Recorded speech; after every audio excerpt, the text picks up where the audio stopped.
Biggest thing is why, and why did he pick this area? Neighbors in Caldwell County have many questions, few answers, in a string of arsons that left one elderly woman dead, even as a suspect is charged. New court documents out tonight don't answer a key question: why the alleged arsonist chose that area. I'm John Holt. And I'm Christelle Bell. But that paperwork does give insight into the police work going into the arrest. Fox 4's Jacob Kittelstad is live from Caldwell County Courthouse. And Jake, authorities say they were able to prove that the suspect was in the area during those fires by using his cell phone.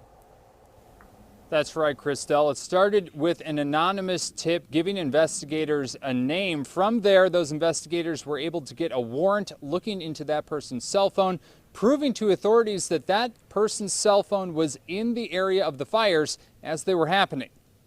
And I remember when that blacktop was a gravel road.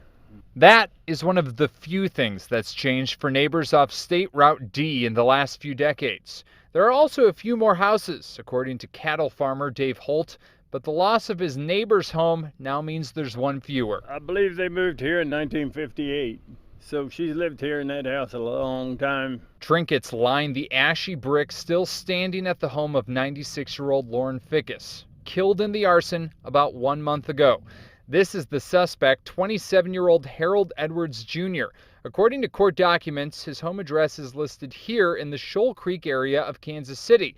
So here's the question on neighbors' minds. Why would Edwards drive from here and head 50 minutes north to an apparently random home in Polo to start a fire? We don't have enough evidence yet to comment on that because the investigation is still ongoing.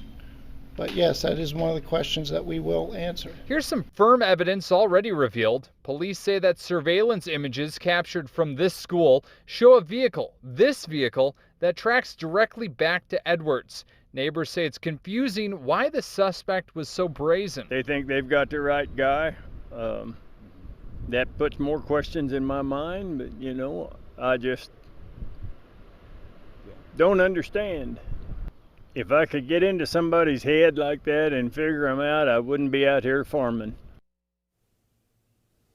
Now, Edwards was arrested last Thursday. A few charges have already been announced for him, including burglary and arson, but no charges yet related to the death of that 96-year-old woman. Authorities do say those charges are forthcoming. And John and Christelle, we do know that Edwards has requested to be represented by a public defender.